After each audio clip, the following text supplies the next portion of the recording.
Let's see what the operators are going to be. Millenium starting out on attack. ENCE going to kick it off on defense here for round number 1, map number 1 of our first best of 3 series today here in the European Pro League Playday number 4.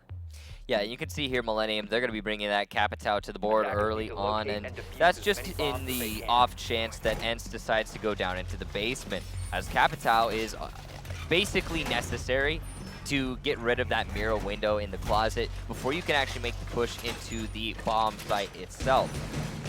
But you do see the Rook. Yeah, Rook is a little bit different now. It almost seems weird if you talk about how Rook is an off pick for the defensive team, but he is. He's found his way out of the meta in recent times, and seeing ENCE bring him here, it might just be because they're worried about grenades coming from underneath. He will guarantee a down when you have that grenade blowing up underneath you. So usually, I mean, it gives you a lot more options, a lot more movements. Yeah, no, so Kafe not really going to be bad for Millenium moving forward in this attack, despite the fact that ENCE has opted to go for an upstairs defense first. He still will be very useful if Millenium opts to tack onto the tower and the B windows. You can see here, ENCE has dedicated 2 players downstairs in the cafeteria. They're going to be probably falling back to the kitchen at a later date, and they will be responsible for C4ing underneath the bomb site once that push starts to come in from Millenium. Yeah, we are going to see Millenium work their way on top of this dining hall roof, as well as we saw a couple working their way towards the armory side, towards that garage side. So they could be doing almost a pinch, if you will, but they will have to deal with Kafe inside of the top of Red Tower, which you saw Hansen just glancing at momentarily. So Millenium is doing what we've seen before, a lot of pressure onto the west side of the building here early on.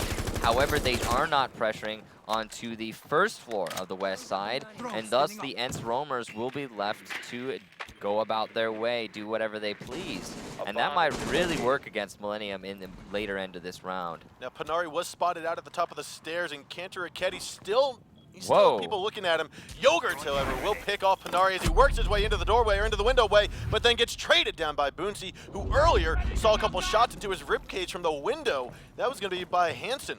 Now the C4 will get flown out from Wilkie, taken out of Hansen. That's going to be the Ash and the sledge down. That is all the pressure the attackers were given on the big window of A. But however, we do have Stizzy moved inside. He's going to get removed from play by Wilkie. It's a 4-on-2 now with 1:15 to go. Kafe finally going to give his position away. He's going to knock the shield out of Liven's face, but it's just not enough to get him off that rooftop, and he will be taken out. 3-on-2 now, 60 seconds left to go. Good kill there by Liven, but there's still all the pressure onto the attackers, and with a Blackbeard only having 1 HP, or essentially 1 HP, as he will die in 1 shot to any weapon, that is basically a useless Blackbeard. Ooh, and there is Renshiro, looks away at the wrong time. Shots is going to peek around the corner, put a couple shots into him. I think for the reset. He might have either gone for the reset or it could have just been a straight bullet. However, Shate might go out for a peek here. That was a risky reset there, but it's going to play very well for them moving forward. Renshiro, however, is going to get taken down by Shate, and it's all down to Liven in a 1 versus 2 as he takes out Wilkie. Moves on forward, he knows the gas grenade, he's stuck inside of the barbed wire. That's going to be the end of the round as Bootsy tosses that gas grenade, gets Liven, choking him out to finish the round number 1, going in favor here of ENCE. We've seen some of the most important rounds in Pro League be finished off because the last attacker, or even just the most important attacker, so Montaigne, for example, is stuck in barbed wire, and oh look, a gas canister, cough cough, dead. Now, but it will be now ENCE walking away with our round number 1. Millenium going to be going downstairs for their first defense rather than the top floor. This is, I mean, when it comes to Oregon, the top floor and the basement are both perfectly viable. It's all up to your preference as a team, which one you want to play first. Millenium going to go to the opposite of Sisu. So there, Liven really trying to win that round for his team, unfortunately unable to do so. Could have even imagined if he was given the chance to get into that engagement with the smoke instead of dying to the gas canisters, he might have been able to put it into a 1v1 at the least. I was very surprised with how we saw 3 attackers inside the site. Right. And they're, other than killing off Panari at the top of the top of the back stairs, that was the Rook. Other than that, they were inside, but they didn't do much. Well, you saw the Millenium, yeah, like you said, they kind of got all the way in, but then they got collapsed upon. I mean, the smoke staying alive inside of Big Dorms was essential to that round victory for Sisu. If the Ash had managed to take out the smoke, then it would have almost certainly have been a Millennium victory on the first round, because then they'd have full control over Dorms and Generator. They'd have full control over the entire top floor. There was such a heavy roamer presence coming out from Sisu. And I think that was Millennium really just reading into said roamer presence. And it was good calculated play by them, but unfortunately they failed to come out on top in terms of just pure engagements. Yep. But now Millennium, they are going to be given their first defense. So they might have the chance to make the comeback, or well, I say comeback, make their first round victory here. Now we are going to have a 3-2 split, or actually a 1-2-2 split with Ranchero and Yogurt inside of the meeting hall. We're going to have Stizzy all the way at the top. Now you can see ENCE here, they are clearing from west to east, but also simultaneously applying the same pressure to the main lobby itself. This is going to be a main lobby take. This is a pretty standard take that you see time in, time out on this particular map. They are not necessarily going to have to. Whoa! Nice shots by Kanto there onto Yogurt. Gonna light him up, put him on 1 shot worth of HP. That is big risk for Yogurt. That means as soon as he gets into an engagement, he's gonna lose it just inherently. He will almost certainly be reset here in a moment by his teammates. Yep, they've got plenty of time to get him down and pick back up, but unless he gets out of that cubby, it's not gonna go well for him. No, he's gonna stay inside of the cubby by Laundry, and he might be locked on down by Wilkie. Oh, Wilkie's taking a lot of bullets to the feet. He wasn't exactly sure where those shots were coming from. He might have been from above. I think Stizzy has his number locked down. Ranchero's going to peek on out here by the rear stage hallway. He's going to say, I cannot win that fight against an Asher. He's going to back. Oh, he's actually got his mirror window. He's going to put it up on the balcony stage. Taking a look here. Very good job here. This is going to be a late time mirror window. It's going to give him still nearly total control over top of that meeting hall. This peel back defense for Millennium has wasted a lot of time for ENCE. But whoa, they get the diffuser plant unbeknownst to everybody on the Millennium lineup, and the trades will come out here. Now the first kills will go down. Kanto's going to take out Stiz and then get traded out by Ranchero. You saw the Blackbeard shield get destroyed. Wilkie still limping around with about 2 health, but Liven and Yogurt's on the defensive squad, each going to be walking with about 10 to 15.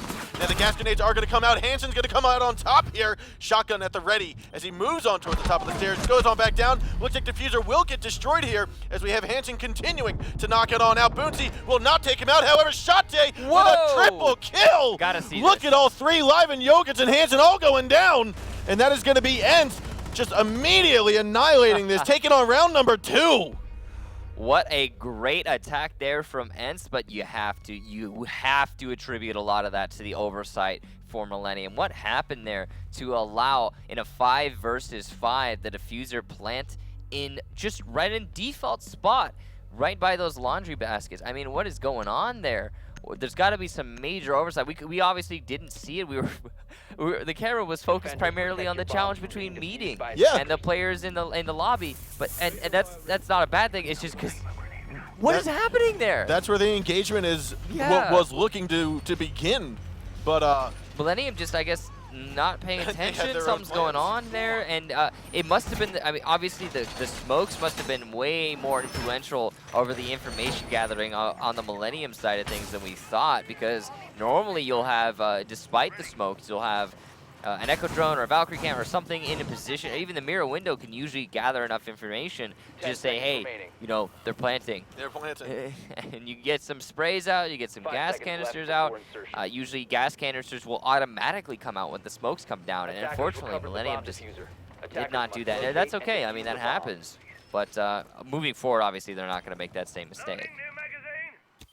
Now ENCE are looking pretty strong here on Oregon. Now this is Millennium's map. This is where Millennium needs to make it happen in order to win this series overall, because this is the, I mean, the other 2 maps. And, oh no! See, that's gonna. Oh well, they'll get it all the way up from the bottom anyway. But that will save a little bit of time there for ENCE on their defense. This is the series that matters so very much here. Or sorry, the map that matters so very much here for Millennium. And they're already at a 2-round deficit, so it's not looking very good. You can see Millennium are applying a lot of pressure to this red tower, so that does mean they are very likely to push in through the red tower and construction, start to get that B bomb site pressure up. It will be spotted out, though, and very likely by Chalet in a few moments. As you can see him trying to information gather as much as possible. He is seeing those 2 heartbeats, and he's going to his team. Okay, this is definitely not a lobby take, guys. Start to shift your focus. And that's why you're seeing here Wilkie already rotating into the lobby, along with his teammate, who is also roaming in the west side of the building. They're going to just go ahead and say, okay, we don't need to be here anymore. Let's try and apply some pressure to the flanks of vis-a-vis meeting hall. Yeah, and I think this is good communication and actually good just counter-stratting from Millenium on the attacking side, because they've realized that Sisu, I'm sorry, I keep saying Sisu, I apologize. It's you know what, they've been Sisu for how long now? 18 Almost, months. It's been ages. But, no, so in all reality though, ENCE has used a lot of reinforcements, both mirror windows as well as a lot of reinforcements in utility towards the front, towards the south end of the map. So Millenium has already seen that. They're going for this push towards the north. Yeah, and you can see Wilkie with some very aggressive play onto Live and will light him up, and the C4 will not secure the kill. And unfortunately, there it goes. Looks like Wilkie's going to go and challenge with a shotgun after a long and drawn-out engagement. Now Capitao's got to go here right against Renshiro and Wilkie. Wilkie's reloaded in Vector. He's going to get the second kill there, a 5-on-3. Now on the back stairs, Wilkie's realizing he's been droned out. He's going to go for a nice little pre-fire here momentarily. Will pop shots possibly. And now he's working his way up. Cantor stealing the kill onto Hansen's head. And we've got 2 members from Millenium left alive. Stiz is going to be inside of blue as Yogurt. I believe he's going to be top floor, possibly in the meeting hall. Yo, this is an ENCE that we have not seen very much. You don't often have this happen where they are just so dominant outright. They've always been one of the best teams in the Pro League. And here he goes. Wilkie's going to snag yet again another kill as Kanto grabs the 5th one. And there we're going to see Wilkie and Kanto, both of the roamers we saw earlier, just getting all 5 kills this round. They rotated off of the farthest area of the map from the attack itself, and then 3 kills on the Wilkie, 2 on the Kanto. I mean, that was a nice cleanup by them. But yeah, I was talking about these 2 teams, ENCE specifically. They've always been a squad that has been one of the best in the Pro League, absolutely. I mean, making it to every LAN, that's a statement by itself. Obviously, they haven't won one yet, but this is an ENCE that is not just strategically solid, it's also they're just straight up winning these fights. I think they're so confident. I think some of that has to be with the fact that they are very confident in the organization they've gone with, that they've chosen. You heard Wilkie talking about it. He was like, we've got some great guys in the ENCE org who have the experience and are sharing it with us and helping us expand our knowledge as a team and our just in general our experience and just helping us get better. And that actually doesn't happen with a lot of organizations. It doesn't. And like one of the things that people need to realize about being a pro player and playing at this high level of competitive play, it's not just about making sure our strategies are good. It's also about taking care of yourself, taking care of your health. And that's where you can get some help from organizations with. I feel like ENCE is probably cultivating that talent and that individual, player the experience and everything in general, like just making them more comfortable, the ENCE roster. It's definitely showing through in this match. I mean, Millenium is not a pushover team. They are not. Sure, they've made a couple mistakes here and there so far in this match, but you could almost attribute those mistakes to the fact they're like 1 second, 2 second gap mistakes, and ENCE is just pushing straight on into them. They're just going for it. The confidence is just, there's so much confidence coming out for ENCE right now. It's crazy. Now you could see what Cantor was just doing there. He realized that previously Miro, with his friend Shiro, little pre-fire here from Chalet, or from Stizzy, and unfortunately, he's going to miss his target. Panari comes swinging around out of garage with that AR-33 to finish off the Valkyrie. They didn't even drone that out, and Panari's just like, I'm just going to go ahead and walk over here and get a kill. Just give me a second. That confidence is just, that is nothing like we've seen from ENCE before. I don't believe so. I think you're exactly right. They're not a team that plays like this.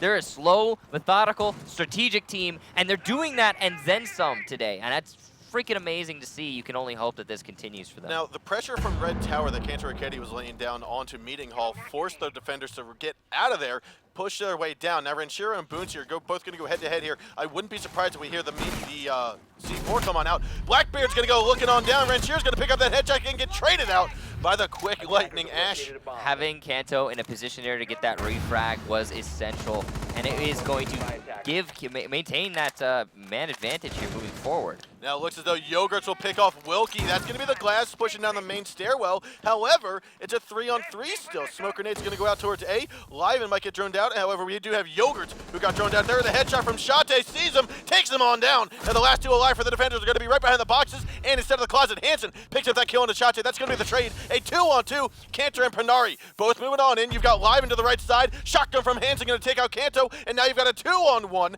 Pranari got to get rid of this barbed wire with 40 seconds to go. He's got Diffuser, but it doesn't look like he's going to get it planted in time. You've got Liven right around the corner. He's going to hear this movement, go for the pre-fire momentarily. Pranari coming on in, but the headshot from the MP7, and Liven will get round number 4 into the hands of Millenium. They're finally on the board, 3-1. Good round there for Millenium. Solid defense, absolutely. What we saw though from Sisu was they kind of shoved themselves into just two very particular lanes, and unfortunately, the challenging on barbed wire. That's not. I said Sisu.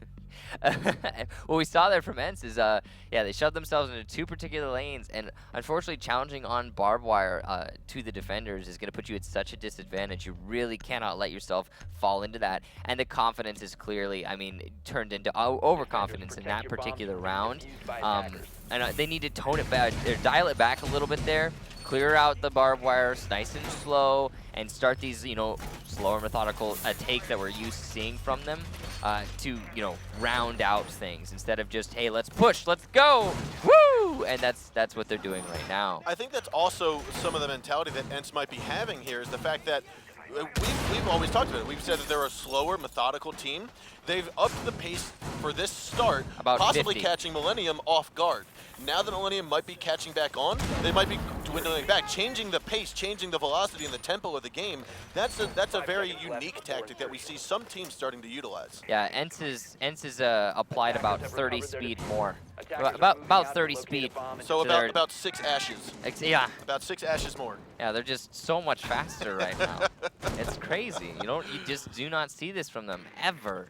I mean, we talked about the strat variation that was so exciting, and we've been excited. Here's the thing: we've been excited about ENCE's play before in previous Pro League days. We've been like, woohoo! This is amazing play. Look at them go!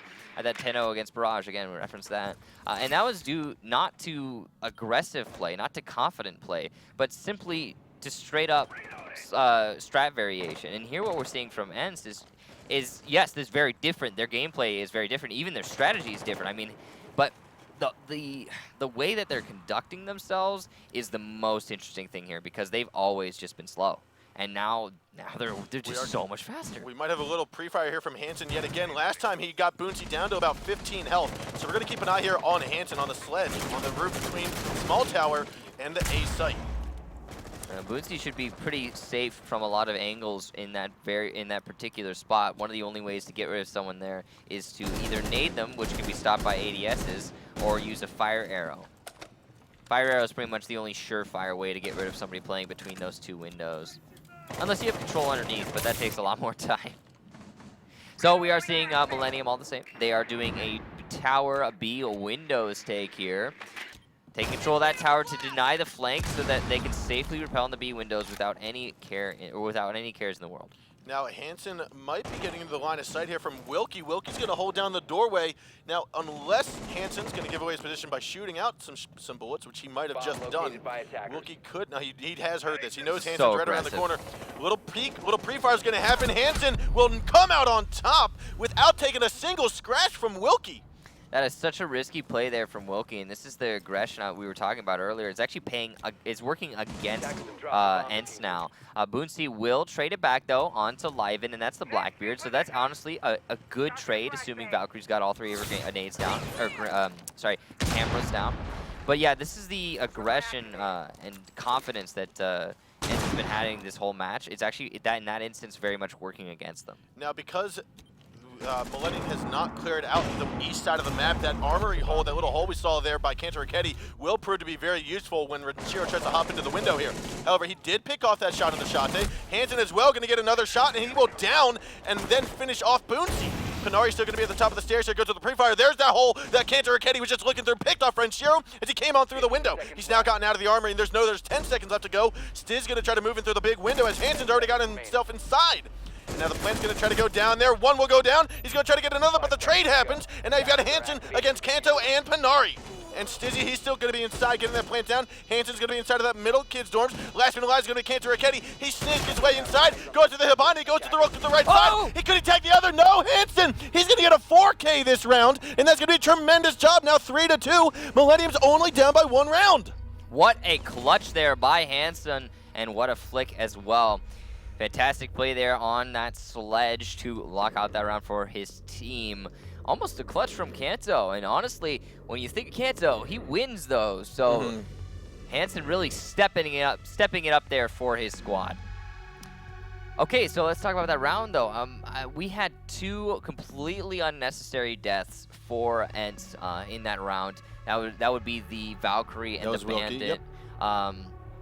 Way too aggressive, peeking out onto the cafeteria, of course, onto that sledge. And then the Bandit peeking onto Thatcher, or playing all the way over in tower. And both these players peeking on the long angle with holographic sights, even more dangerous. I mean, you can hit anything technically with a holographic, but it's still very hard. And then that's the confidence, guys. That's the confidence coming from ENCE. And it's good, it's great, fantastic to see, but you have to pace yourself. Now Millennium, at previously a 3-0 deficit, are going to be bringing themselves back up here to a 2-3, still deficit, but they're on the board. And on their map, they need to have a presence, and this is the presence that they have been showing.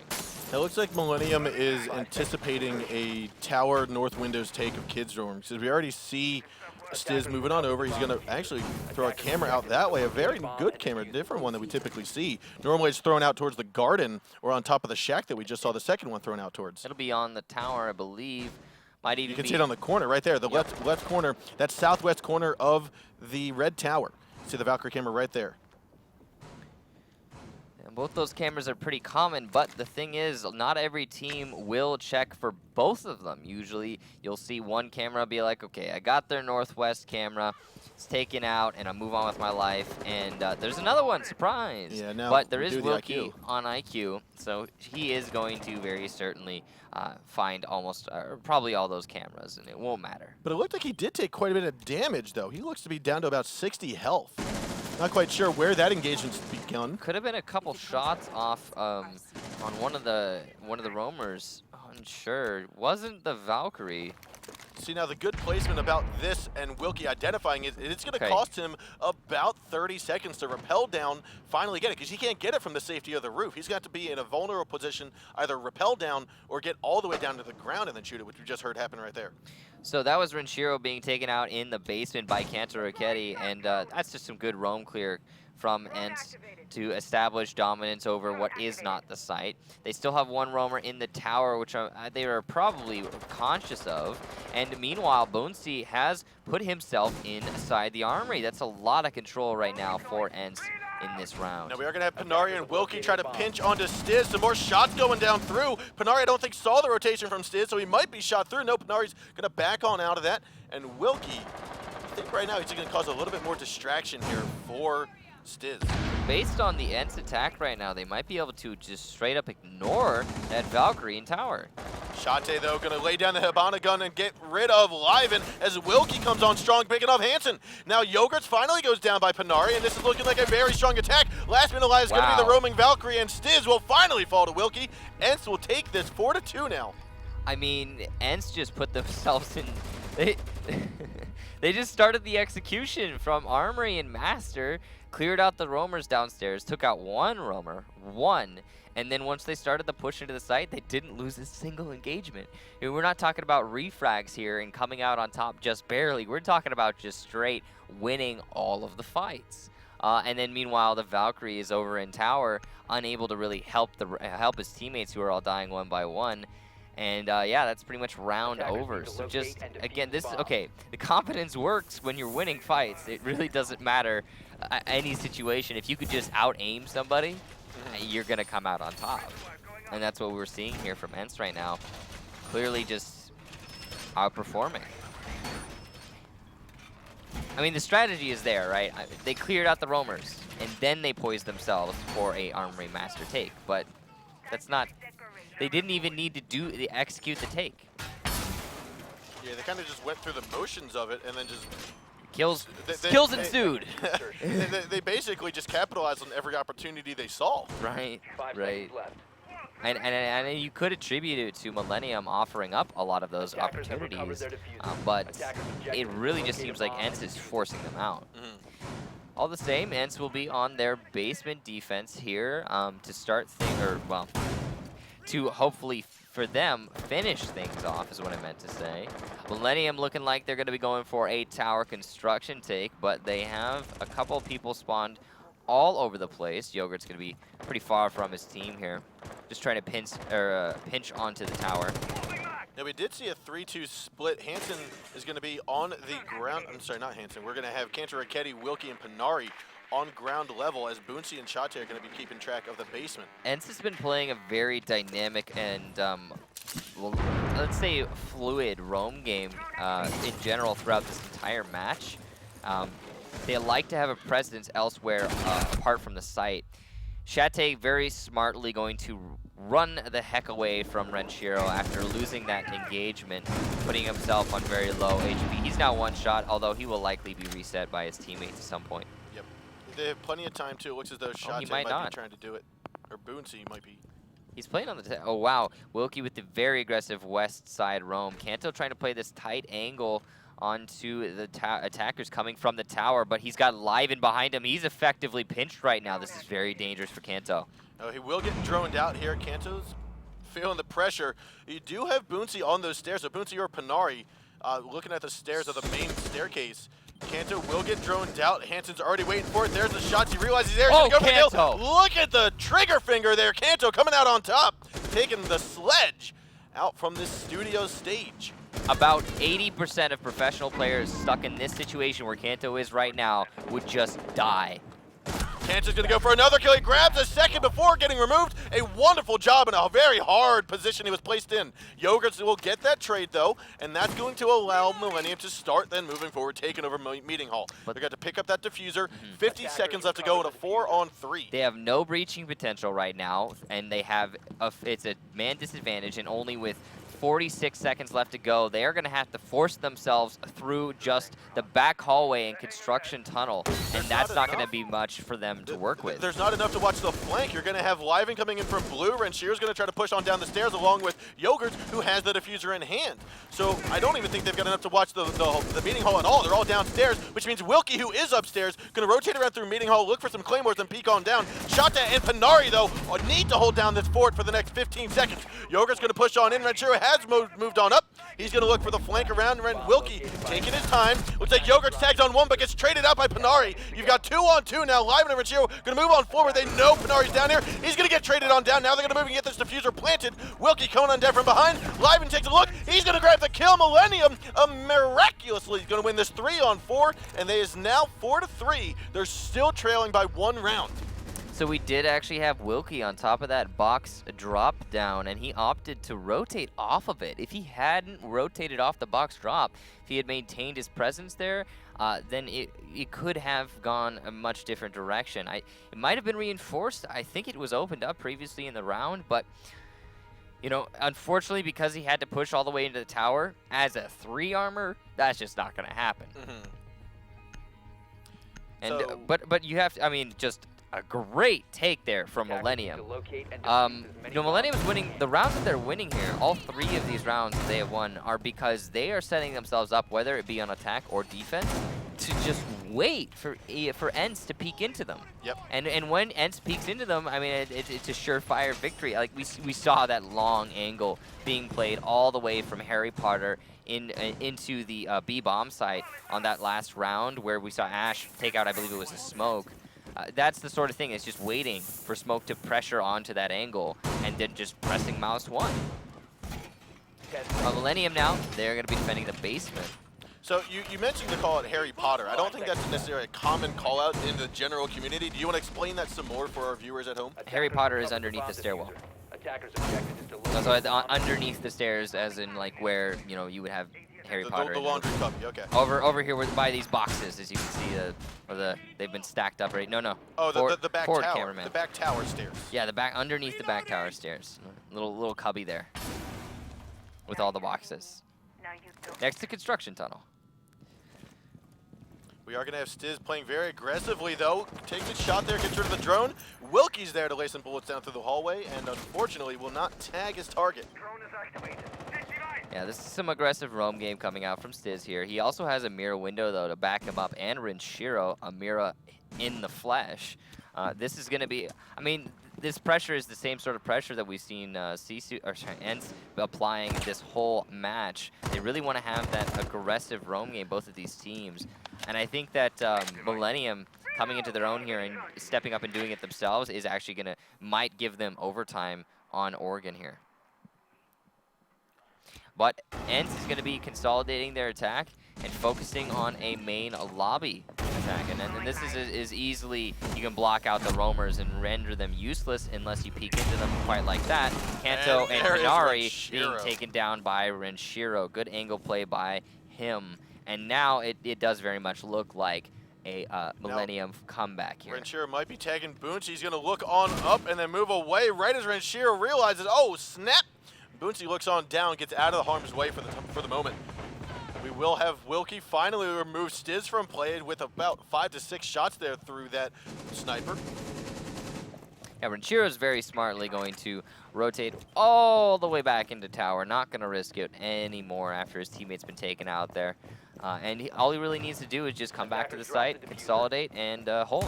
Nice and simple. Now with 3 attackers left, that's Wilkie, that nice Boonsi, and Chalet. They are going to push in through the front. Boonsi takes quite a bit of damage, though. Gas grenade's going to be flying on out, as well as some smoke grenades, allowing Wilkie to get some shots, but Chalet will eat the bullet to that SMG-11. Yogurts gets traded down by Boonsi, however. We are going to have a 2-on-3 ensue with 40 seconds left to go. Gas grenade right into the face of Wilkie. He's going to cough that one up and feel the pain tomorrow. Hansen, however, is going to be inside of the supply room. 0 gas grenades left in his arsenal, and it looks as though this could go to the hands of Millenium. I'm sorry, 1 gas grenade left in his hands. Wilkie trying to flight out the shots. The sniper going on through. Goes for the kill, but misses, and an SMG-11 kill out of Hansen will end the round in favor of Millenium. We are now going to overtime 4-4. All right, so what happened there for Millenium? ENCE did not drone out the kitchen very well, I guess. Kanto came around that corner blind, and then the refrag didn't come out for ENCE, and that put Renshiro at a 2 frags early on. And that when you're in a 3 versus 5, I mean that's usually going to go in the favor of the 5, especially when it's at 1 minute hasn't even progressed through the round. And there's no refrag potential. We did see Wilkie get the kill onto, I believe it was a Valkyrie, but that's still not enough to make the comeback happen when you're attacking onto a very hunkered down basement defense. And then, we obviously last time we had ENCE attacking onto the basement. They simply got the diffuser plant with smoke cover, and in this instance, Millenium, they were using their gas canisters very well there and actually trying to counter just the smoke plant. And it worked out tremendously for Millenium. They also missed the Valkyrie camera. Yeah, there's also that missed Valkyrie camera. That's definitely worth talking about. I mean, when you have so much information gathering going on for when you know where the attackers are coming from, sure. But when you can be definitive about their exact location, I mean, forget about it. You have so much advantage. You even saw the Jaeger peek onto a Blackbeard and render that Blackbeard onto about 5 HP. Despite shooting and breaking the shield. This is Harry Potter, by the way. In case it was not made clear earlier. So we are going to get underway with round number 9, the first round of overtime. Looks like Millenium going to go for a quick push here into construction. That was going to be Renshiro. Just double checking before he makes the ultimate move inside. So based on the fact that Millenium has opted to bring in a Capitao here, it might actually be just kind of a let's clear out all of the options and see where we want to go later into the round sort of deal. Because they're also pressuring onto more than just construction tower right now. I mean, they're exerting a lot of force across the map. Then looks like they're sort of consolidating a little bit more now. Although they will be pushing into Attic and then later Meeting Hall, which is not typical, I guess, for a construction take. It's a little bit more risky, especially with the way that ENCE has been roaming lately. Now Ranchero is going to get spotted out here with that heartbeat sensor from Chalet. Last time Chalet was a little bit aggressive and actually used some bullets for it, but this time around, it looks as though he's just going to put on some pseudo pressure and throw in some bullets through the box wall and then rotate back onto site. So a lot of this round is going to be determined between the Wilkie and Kanto roam, as it has before in the past. And you see the C4 pre-placed here by Wilkie is going to get detonated now, but unfortunately for him, it's not going to actually open up the wall. And then more importantly, whoa, Kanto though, taking out Yogurts. I think that was just a spray through the wall to open the wall further. Very possible. Steezy still playing in the tower though. Will be laying down those shots towards Wilkie. Not gonna find their target. And ENCE is feeling pretty strong right now in this situation. So 60 seconds left to go. We are going to still have two roamers up top. That's Wilkie and Kanto Raketti, but Ranchero's working his way in box. He's gotten to the close side of the hallway now through it, and it looks as though Chalet hasn't realized it just yet. There is that heartbeat sensor. He now knows where the pre-fire should be. Hansen grabs that L87, taking out Kanto, but the trade comes on out from Wilkie. And we are going to see Ranchero get pre-fired here by Chalet. Eat some more bullets. 40 seconds left to go.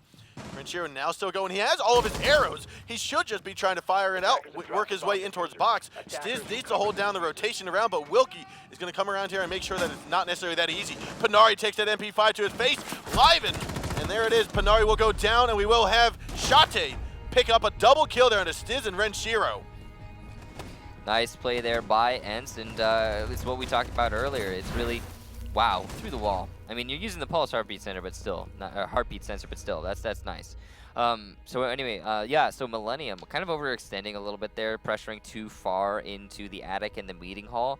They got two men, I think, picked off up there, and then that put them at a man disadvantage. I mean, it's similar to what we had Millenium do earlier to ENCE, where they had Ranchero get that double kill from the kitchen on the roam game. And it's the case of when you put yourself at such a minimum disadvantage early on, whether as an attacking team, it's so hard to recuperate from that. It's so difficult to make the comeback happen. And we actually saw Millenium do just that, make that comeback happen in a 3 versus 5 earlier in the match, but again, very difficult. Millenium now going to be going back into the basement defense. They were previously successful here. And again, that was kind of easily attributed to that roam game from Ranchero. So if it be ENCE do not overextend themselves a little bit too much, if they actually properly drone for themselves this time, then we will, it might be a different outcome, and we might see Oregon go for ENCE eSports. Now, we talked about this earlier, but Millennium's pick is Oregon. This is where they wanted to be going against ENCE. So if they can't win this map, it does not bode well for Millenium moving forward in this best-of-3 series. Yeah, the next map is going to be Kafe, and oftentimes I see myself leaning towards ENCE for that victory. I mean, on Kafe, yeah, the ENCE has had such a good history on that particular map. A lot of innovation there, and you know they have been. I just want to take a second to talk about how ENCE here have completely shifted their gameplay style, and we've talked about it before. But not only that, but they've completely just shifted their strategy as well. They're just so much more fast-paced in everything that they do, and it really is. It's not just a hey, it's got to have something to do with their organization and something to do with the people involved in ENCE as a whole. And it's working great for them as a team, as the people who were previously known as Sisu, now known as ENCE, the 5-man roster that is on that team, it's working great for them. So I think this is going to be a really good change. Yeah, and I think it's also worth noting that a team trying to change up their own tempo is not just the IGL. It's not just the IGL saying go ahead and go for the kill. It is the teams having to feel comfortable in their own shoes, in their own roles, their new roles that they're participating in. And we can see that ENCE and their players have done just that. They have gotten comfortable. They feel comfortable. They look comfortable in their play style right now. And it's just so different to what we're used to seeing from them. And I really, the main thing though, because we've seen stuff like this before from ENCE, is that sincerely hope that this carries through all the way to the end of the season. Because we've seen them perform amazingly and seen exactly what we want to see from them and just like, oh, it's great, it's great, it's great. And then it not follow all the way through to the LAN event. and it just be, you know, ultimately disappointing. Now there was Panari looking through the crevice of the back stairs of Red Tower. He just easily saw the head there, saw the feet there of Renshiro, and Chalet gonna get the collapse down onto him, receive that kill as he moves on down the stairs. So ENCE has rotated off of their very usual main lobby take and are going for a construction tower take here, which is a little bit different. The one time that I think they did this, it did not work out for them, and it was because they got a little bit stalled up on some barbed wire and challenged into the common angles and just lost the fight. Now close right, Chate's gonna need to be wary of this, but the hole on the wall to the left is also causing him some distraction. So he's gonna go for the pre-fire kill, but Stiz comes out on top. And it looks as though a 4-on-4 is going to happen with 35 seconds left to go. Yogurt's swinging on through, picking off Wilkie. A drop shot by Panari is going to finish off Stiz as Boonty will remove him from play. Now Hansen takes out Boonty in return. Kanto comes swinging with his own kill on a double kill on the Yogurts and Hansen. A 2-on-1, Liven's last man alive. He does have his Yokai still alive, I believe, and he's going to try to move that forward, but right there he will get spotted out, and unfortunately these Tigers are going to be collapsing onto their prey right now. Panari, this is going to be the duo connection here. You're going to see Kanto goes in with a flashbang. Oh, he picks up one. Can he go for the second kill? Kanto, no. He's going to swing on forward. ENCE is going to win this 6-4 in the first map. Some great play there by Kanto Raketti. Well done to shoot through that box and know exactly where the last defender is and just capitalize on his knowledge. Now, it's also worth talking about Kanto Raketti. Kanto Raketti is a player that got brought onto the ENCE roster, I believe, in the previous season. Yes. And he had a good showing. You know, he did well. But he really didn't come into his own as everyone was expecting him to. He is one of the most aggressive players I've had the privilege of being able to play with and against in my experience in Siege. And he didn't really fit on the previous ENCE roster. And now with the aggressive, crazy aggressive play we're seeing from them now, it is really working out for him. I mean, he doesn't need to hold back. Exactly. He doesn't need to hold back. That's what it feels like. He feel like he can rely on his teammates to back him up when he makes that push happen, and vice versa. And I feel like that combination is really working for ENCE. So we are going to get into some highlights here. So let's take a look at what just happened on Oregon. Again, Kanto Raketti swinging it hard with, I believe that was 13 kills. Yeah, Kanto really coming into his own in this match. And, you know, his gameplay style, it just is working out tremendously with this whole new team style, this whole new team setup and execution. And I really do think it bodes well for ENCE moving forward in the future. Now again, we talked about this is Millenium's map that they just lost on, and they did manage to bring ENCE to overtime, but they really needed to get this win here, as it was the first map in the best of 3, and now these other two maps, I mean, Kafe and Chalet alike, are teams that ENCE historically have played very well on. So it's going to be difficult for Millenium to make this comeback. Now, Millenium did bring ENCE all the way to that overtime, and did bring it all, to the 10th round. So very impressive play to them there. And I also talked about this earlier. Millenium's no pushover. You know, they're not a squad that just gets beat. No, I mean, if you remember back to Season 2 of last year, these guys won the LAN event. They won first place at a Season 2. Yeah, and in contrast, ENCE here has been to every LAN event, yes, but they've never won a LAN event. They have not a single time been able to actually call themselves the champions of a season. So, and that was a great clutch out there by Kanto Raketti. Really well played to him. But yeah, this might be the season for ENCE moving forward. It is very possible. I mean, we thought that Season 1, they got all the way to the LAN event as we expected, but they got taken out round 1, I believe it was. Yeah, year 2, Season 1, we all saw what we wanted to see from them. We were like, this is the ENCE that we need to win the finals, and they just didn't. They just didn't. But here's going to be their chance to show us again their gameplay, because it is going to be moving into map number 2. We're here on Kafe. ENCE secured map number 1 over Millenium on Oregon. And here we are, ENCE starting out on attack, Millenium starting out on defense, and they're still going to bring that Capital. Yeah, no, it does seem like ENCE is really dedicated to the Capital pick. I mean, Wilkie is a player who, I think if there's one player in the Pro League who really favors Capital for whatever reason, just as an individual preference maybe, it is Wilkie.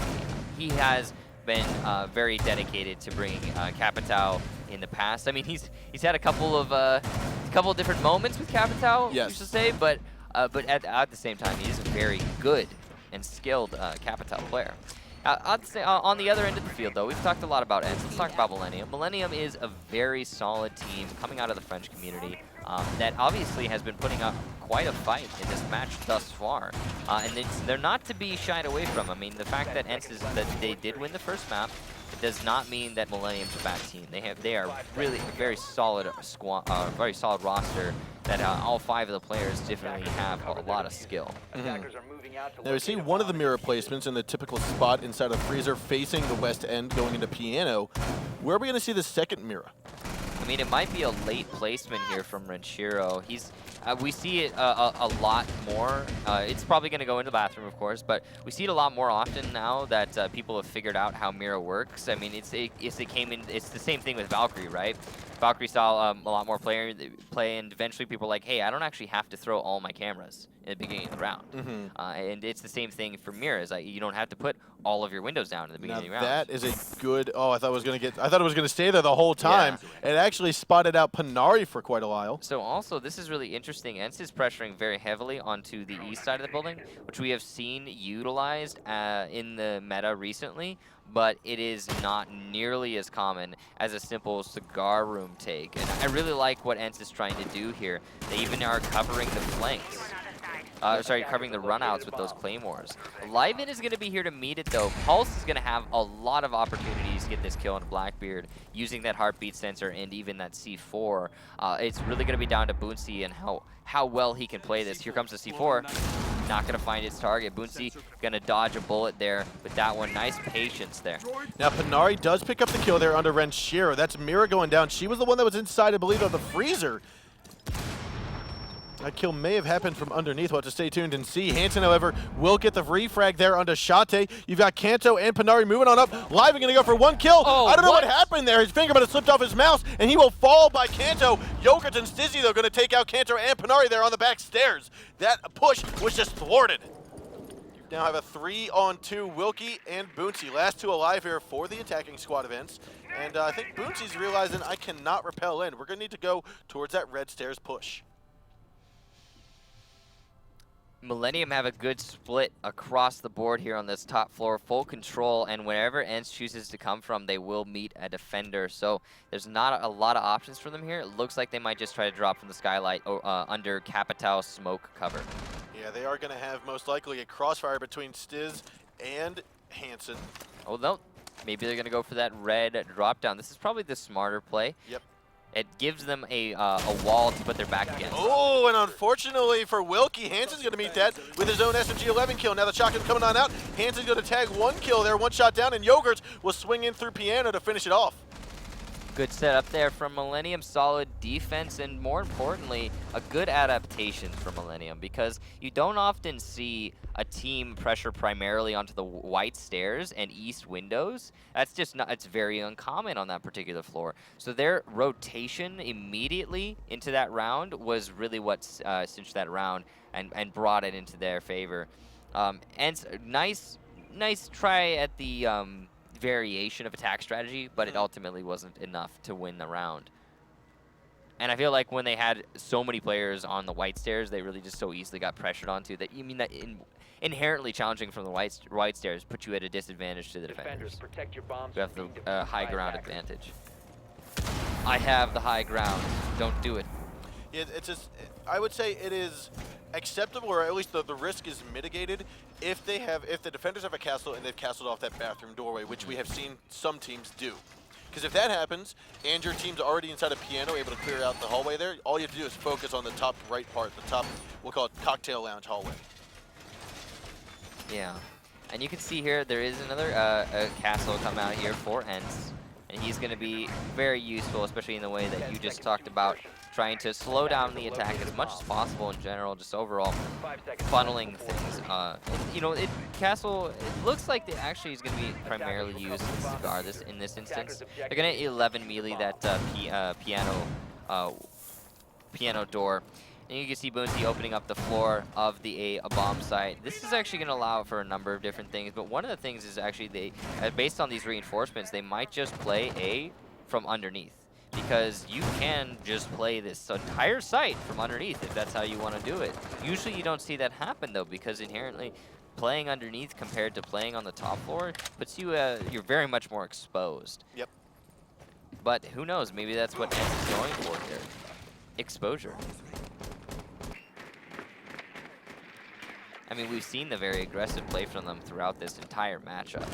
And we are going to have Renshiro and Stiz move on towards the top of red. With that castle barricade already there, it looks going to give him the freedom to drop securely and try to make sure that there's not going to be a flank from underneath.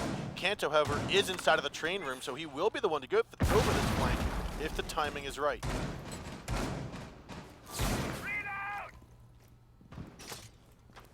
And it looks as though Wilkie is going to be inside a piano, realizing that, hey, the wall has been pulled down. I'm going to have to tear down the other castle barricade, and he's getting himself inside. Kanto's still underneath, though. So that 11 melee barricade to the right of the sledge here that's going to be in the cigar room is going to be an explosive engagement that ENCE is going to be counting on moving in this round.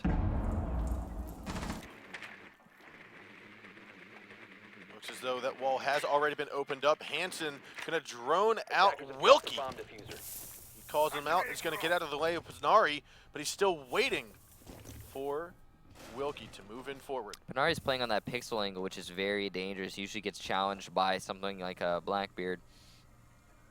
But you can see here, he's playing actually just a nice, soft, passive angle, waiting patiently for one of the Millenium players to peek into him. Now what you can see is live in here on the west windows. He's going to open up the window by piano, try to go for the kill there onto Wilkie. They're waiting for the call. There's the pre-fire happen. You saw it happen. There's the shot. Nice job by Liven and the communication with the rest of his team to get that wall bang onto Wilkie. Fantastic coordination really there for Millenium. Now that's going to allow Renshiro to progress in and try to challenge Pznari on this corner doorway, which he's done previously. C4 is going to get tossed out. Looks as though he may have taken out the Mira. He has. Chalet will go down. Renshiro picks up another kill, but then gets traded out by Pznari. And then a refrag by Hansen's frag grenade. A 3-on-1. You got 20 seconds left to go. Kanto's coming up the back stairs. He's going to move on towards the side. Liven's already trying to get this diffuser plane on top of the table. He moves on forward, reaching Liven. Sorry, that's Hansen. Hansen's cooking out one grenade, going to toss it on over, and that will not be the end of him. Will scoot his boot over here towards that east balcony. Wow. Kanto tags the kill there into Live, and that's 1 out of the 3 that he needs. However, the other 2 are off-site. You've already got Stizzy. He's gotten it right in position. Wonderful positioning, though. He's on the top skylight. He's going to see Kanto, and unfortunately, he won't even get the time to it. Stizzy peeks on down, and Kanto will fall. Nice attempt there from Kanto, but I mean, in that situation, it's almost unwinnable. The position Stizzy has on that skylight is just dominant over the diffuser. Nice diffuser plan, too. Don't often see it on top of the bar. So that round, you saw ENCE invest very heavily into the piano room, and unfortunately, because that piano room aggression didn't pay off in the slightest, in fact, it worked against them, because Millenium got the frags onto the players playing in the piano room. Because that happened, not only was control given up, but more importantly, players were lost. And then even on top of that, just the cherry on top there for Millenium was that they did get the kill onto the Mira, who was throwing the C4 through her 2 broken Mira windows. And that's very dangerous play for the Mira. And unfortunately, such a man disadvantage there with no actual bite back. And no matter how many refrags you're getting at that point, it is really just not going to work out for you. So although we kind of expected these maps to go opposite, we are seeing Millenium come out on top 2-0. And ENCE it's going forgivable. To basically, it's like they're struggling right now. It's like if we had Penta suddenly change their organization. It's like we would be struggling with that for a while too. It's like Penta, wait, oh no, not Penta anymore.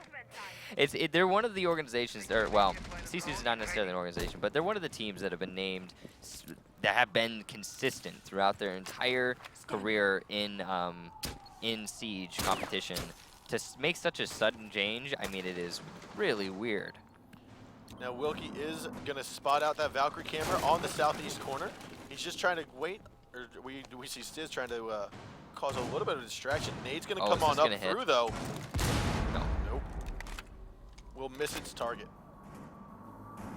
Bomb located. It's nice nade, I mean, assuming someone's playing close on the windows. Chalet is going to push in and take out Yogurts, trading also onto Liven with the double down. Looks like Hansen might get this. You're not going to secure the kill. Oh, there's a double. That is going to be catastrophe here for Millenium. And wow. that was catastrophe. There it is. ENCE just sweeping it up. Kanto getting this final kill inside of the reading room. Okay, so let's talk about that round. What happened during that round? Woo! ENCE, they pressured on from the main balcony. They pressured on from the white stairs. They just kind of walked into B. You saw Chalet get that nice double kill. Well, essentially double. Yeah, he actually ended up being a double kill. Got that nice double kill to open things up. And then as Millenium started to collapse onto Chalet and where he was coming from in the main hallway, you saw even flanks coming out. Then, you know, that's one player from ENCE, and then everyone else from ENCE collapsed onto the collapse from Millenium. So at that point, Millenium was at the men's advantage again, and the refractors started coming out. But then ENCE just threw themselves into it and won the fights. And that was just chaos. What a push from ENCE, though, coming from from an area where we don't usually see. The so common take on this particular map when it comes to attacking that when it comes to attacking that floor is take from top down. Yep. And ENCE didn't do that in the slightest. That's why you saw the collapse come from Millenium, is because all of their top floor defenders were like, whoa, whoa, whoa, whoa, whoa, wait a minute. They're in B? What? They're in B? And then they started the rotation. But now Millenium going to be going on to their attack, and we will have ENCE go on to their defense. Now, despite the fact that ENCE hasn't won a defense yet, they are going to opt to go down into the train room instead of the top floor, which is a little bit different than what we're used to seeing. Oftentimes, most squads will say, hey, we want to defend top floor as much as possible, but this is a really good adaptation from ENCE, not trying to force things out when they don't need to. Now flashbangs are going to go out here. Renshir's going to try to get some window bangs and miss his target there onto Kanto and Panari. However, the skylight stairs looks like a few bullets will tag the feet of Kanto. This is very dangerous for Panari and Kanto right now. They're being pressured from so many different angles. If they do, this is the sort of situation we talked about with Kanto earlier. If he can come out on top with frags here, he puts himself in a good spot. Now the drop hatch has been opened up. That's going to allow Panari to get back through. He's going to be on the back stairs now. And there is no Claymore going to prevent this jump out, so he could, I don't think he's going to. He has to assume. A defender has to assume that there's going to be a Claymore out there. Yeah, it's just unsafe and unwise to not. I think Wilkie's going to say, all right, we'll toss one out. I was going to say he might try to go for the Claymore kill. Now you're probably going to have, you're probably going to have an attacker watch that the whole time. Yogurts is going to take out Kanto on his roam game while Renshiro repels on in. And that is full top-down control, or top-floor control for Millenium now. This is the strat that we talked about earlier being very common on this particular, on this map. Now we will see Millenium, again, like you said, take over top-floor control. All 5 are on above site now, working their way in. And we are going to see Liven trying to hold down the red stairs flank as Stiz is going to hold on to that diffuser. These drop downs being opened up one by one, and you can see they've even opened up the drop down inside the reading room. That means reading room control is in the favor of the attackers now, which doesn't give ENCE a lot of room to breathe on this on this defense. Now we are going to have a little engagement here soon between Renshiro and Chalet. Chalet's actually, I believe, underneath of the stairs, of the red stairs. No, he's actually inside of the cubby on the left side, north side. Looks as though the Valkyrie Kima will get taken out. Chalet hears it. He's going to go for a little peek, but decide, I got to tuck myself in. I have to stay put. And it looks as though Chalet will hear the shots from Blackbeard. Renshiro's still trying to figure out where is all this coming from. 15 seconds left. He's now going to take another quick look. 10 seconds left to go. Stiz is going to have that diffuser. Chalet's going to get tagged with a couple bullets. Move on towards here, and Shiro's going to be ready for it. And now to 3 on 5. 2 seconds, 1 second left to go. The defenders will not prevent the diffuser from getting planted. Boonty and Panari going to have to move on in and try to stop this and get this re-takeover happening onto the bomb site. Now it looks as though Panari did no idea where anything was going. Boonty, though, will take out Stiz and will fall to Renshiro, still on these red stairs. I believe there was a 3 or 4K from Renshiro this round. Yeah, good pressure there from Renshiro on that main red hallway. And unfortunately, because those holes were opened up by the defenders, it disallowed a rotation to try and deny the diffuser plant in the corner of wheel room. And that's just some great lockout work from Millenium, reading into that setup and playing to or against its or weaknesses. Yeah, and I mean, they've definitely been upping their game from what we saw on Oregon. Like, Millenium seems to be doing very well here. Yeah, they really have come into their own. I mean, they seem just stronger, more empowered, and that's good to see because the Millenium that we were seeing on Oregon, for whatever reason, just kind of didn't seem like the Millenium we've known from the past. Now we are going to see this top floor bomb site yet again. The Echo and Smoke are both going to get played out here. And we talked about the benefit between the two and the kind of the differences of them. With Echo being able to sit all the way on A site unexposed and use that yokai to prevent a plant on B. Yeah, I know. Both of those operators provide quite a lot of disruption to deny the diffused plant. And the diffused plants happen in such common places these days, especially on this floor, that it really doesn't take a lot to have your yokai drone in the right spot or have even a pre-placed gas canister.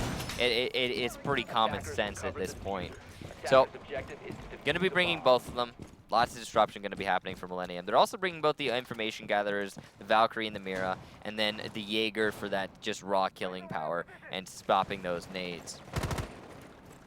I mean, that last round, really, again, I've talked about it before, it really just came down to take the top floor, and then you kill the roamers. And oftentimes, it's easy for the defenders to come back, assuming they don't lose any roamers on that top floor roam. But because ENCE lost Kanto early on, I think it really put them at such a disadvantage. Plus, you saw Millenium very, very aptly take advantage of their full control and to utilize all of the drop downs instead of just the one above the site and open up holes above the site. They did everything in their power to apply pressure to the ENCE defense. Now, during the qualifiers and the actual play of the 6 Invitational, I remember that we used to see some Echo play, and the yokai was not used to stop the diffuser, but more so to use as an eyesight or a drone for the defenders that were roaming. We haven't seen much of that in the past few seasons. I mean, the yokai drone is so easy to utilize in really any way you want. There's a ton of options. Like you said, you can drone out for a roamer if that's what you're going for. You can use it to stop the diffuser plant. You can use it to just disorient an enemy and challenge directly onto him as a roamer yourself. Because the options abound. I mean, it's very versatile utility. Now you saw the engagement between Panari and Hansen at the top of Red Stairs from Cigar Lounge, and it looks as though he will come out on top. Kanto and Chalet, though, will answer with their own kills, Yogur being the last of them to drop. Yeah, this is Millenium being, again, this is similar to what we saw from ENCE earlier in the match. Millenium being way too aggressive inside of that piano room and losing too many people early on in this round. It would be hard for ENCE to lose this round now moving forward. They do have Overwatch coverage by Boonsy, however. He's going to rotate off, go down Red Stairs. And Kanto, no more breach charges left, but with 2 stun grenades, he would be able to make a push should he feel it. And there is the push. He's going to go for the shot. Tags one there onto the dome of Renshiro. Will spot Liven, looks onto the side, baits out Stiz, and Stiz will answer with his own shots. Liven, though, will fall to Boonsy. Now the last man alive is going to be that Valkyrie who came on out of the bathroom down here by the Cocktail Lounge entrance. He's out by the site, by A site. More bullets going to go flying from that bearing 9 of Shate and take him on out. We are going to have ENCE win round number 5. They are still trailing by 1 round, though, here on Kafe. I really love the play that's coming out from ENCE here. They never get discouraged, and they just make the aggressive pushes that you often don't see happen in the Pro League.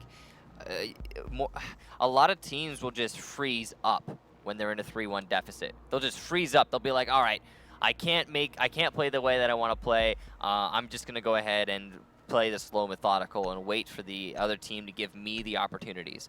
And we're seeing the exact opposite come out from ENCE here.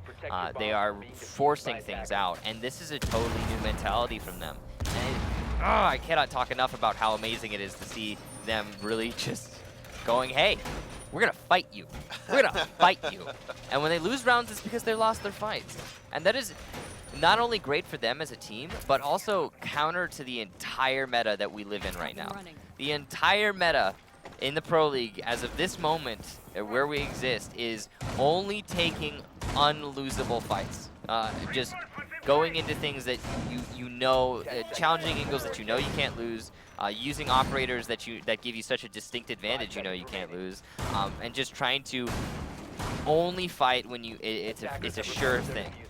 And ENCE is not doing that, and it's working for them. They're challenging the meta, if you will. Yeah, and Millenium also, at the same time, Millenium's doing something very similar. It's a little bit more typical into the, oh wow, this play. Oh, he's going to be very aggressive. That's However, the spawns here, Yogurt's coming out of Christmas, will get Kanto as he heard the repel from Liven. Just some bad timing there from Kanto. Definitely bad timing, but again, if Yogurt's was not there, Liven was not in a position to rotate around because we had the long angle being taken by Kanto. And the one tap there, just off the dome there, Shate Renshiro will pick up another kill here. And now it's definitely Millenium's round to lose here. This is probably going to be match point, but anything's possible, and could make this comeback happen. However, it really is, again, you can easily... Uh-oh. Fair Fight has banned by BattleEye. That's not a good one. Oh, however, getting back to the game here, Panari, good Valkyrie camera, going to spot anyone trying to repel inside of Piano. Peace out. Anyway, yeah. So Millenium's round to lose here, but you could it's attributed to... Oh, and a great nade getting tossed up onto the jewelry cabinet of Cigar, and we will have Hansen walking away on that, and unfortunately Wilkie will not have legs to walk. Oh, it might not have been 11 me lead. A mistake. Oh no. Renshiro gets another kill there onto Boonsi. We're going to see a little engagement here between Panari and Renshiro. Renshiro again coming out on top. Engagement after engagement. He's been really stepping up for his team on this map with his Blackbeard play. I think it was a 3 or 4K from him again. Yeah, and now we're on match point, round 7. In favor of Millenium. Millenium looking to bring it to map number 3. ENCE has really got to step it up here. They are going to have to attack onto a bar cocktail lounge defense, and this is the harder of the two sites typically to attack. It's where they've been less successful, so maybe, just maybe, Millenium will just lock out Kafe and bring it to Chalet. I mean, we are going to have that IQ come out from Wilkie again, which we've seen in play, and it's actually been quite useful getting rid of some of the Valkyrie cameras. We saw in Oregon how useful it was. And I'm hoping that we'll still see some of that. But there is no Valkyrie. There's not going to be a yokai. The only typical spots that you're going to be able to utilize this IQ devices to spot out pre-placed gas grenades or mute jammers or ADSs. I mean, the band of brothers you're going to know, obviously. So yeah, Millenium has information denial in that mute, but the only information gathering they have is Renshiro's mirror windows, which, while they do gather lots of information, they're not like the best at doing that. Typically, an Echo Drone or Valkyrie cams are going to be a little bit superior in the information they can gather, as mirror windows are just, you put them down and then they see what they see. But the CZ mute play is probably, or Stee's mute play, I guess, is probably going to deny so much information for the attackers that it might not matter. We often see when mute is, wow, look at this angle from Abunsi, trying to establish some control over reading room early on. We've seen this happen before a couple times, where you'll put a Ash, or I guess in this case maybe an IQ, inside the reading room. That can apply a lot of vertical pressure onto the freezer when the push of it inevitably comes from the cigar lounge. I like also that Kanto is trying to support his teammate here with this angle. This is going to cut off the rotation into reading room from White Stairs for the defenders. Covering all their bases here, ENCE rather, despite the fact that all of the Millenium players are on the site right now. They obviously are not omniscient, and they do not know that. Boonsi is here on the east window. He's going to take a couple shots there towards Jaeger. That's Yogurt, but I don't think he realizes there's anyone on that drop hatch just yet. Liven going to be back by the drywall. Very, very narrowly dodging death there from Yogurts.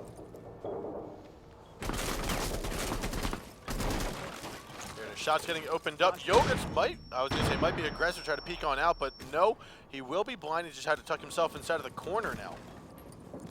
Nade will come on out. Yogurt's gonna have to run away. If it was cooked just a little bit longer, Will could be walking away with a frag kill.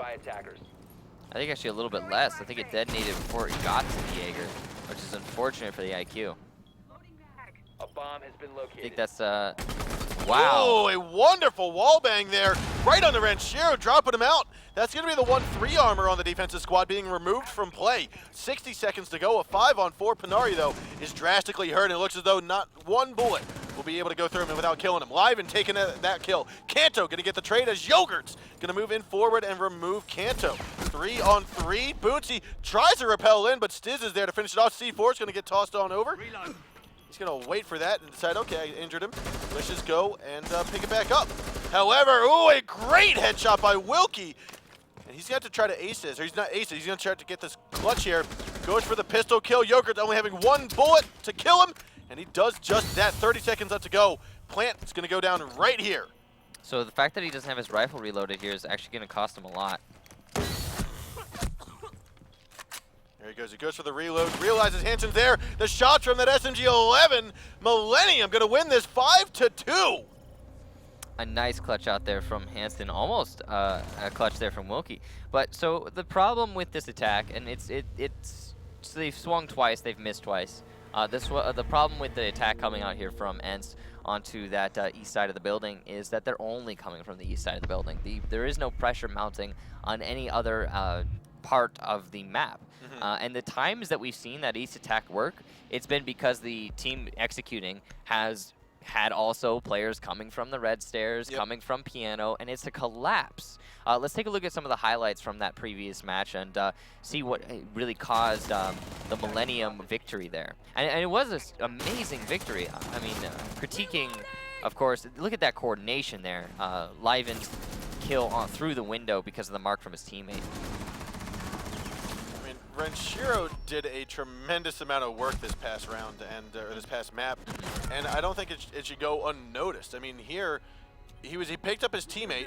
This was a little risky. I mean, that was Boonsy, but nonetheless, the Blackbeard picked up his teammate, almost getting himself killed in the process, and that turned out to be just a non-successful trade for Millenium. Yeah, and again, Millenium, great coordination, great teamwork, great gunplay here to bring it to map number 3. Really a clash of the titans between these two squads. Obviously, it's a bit of a Finnish versus French matchup. You know, a bit of a national, you could say. And you know, that brings a little bit of extra thing to the plate here because there aren't many teams out there. I mean, there aren't that have an exclusively one nationality thing going on. There are more in Europe than I think in the majority, less in Europe, obviously. And specifically in the European region, there aren't many teams that have one nationality going on. And it's cool to see both these teams going up against each other like that. Yep, and now we are going to get underway here with our third and final map in this best-of-3 series. ENCE took on the first map of Oregon. Second map went into the hands of Millenium on Kafe. Third and final map is going to be here on Chalet. Let's move on into the game and see just what operators we're going to be seeing for round number 1. Again, we haven't talked much about it since the beginning of this evening, but the importance of this series is going to be that the winner secures their spot in the playoffs from Group B. Now, that does not guarantee them a spot at LAN, but it does guarantee them the spot at continuing to fight for their own LAN invitation.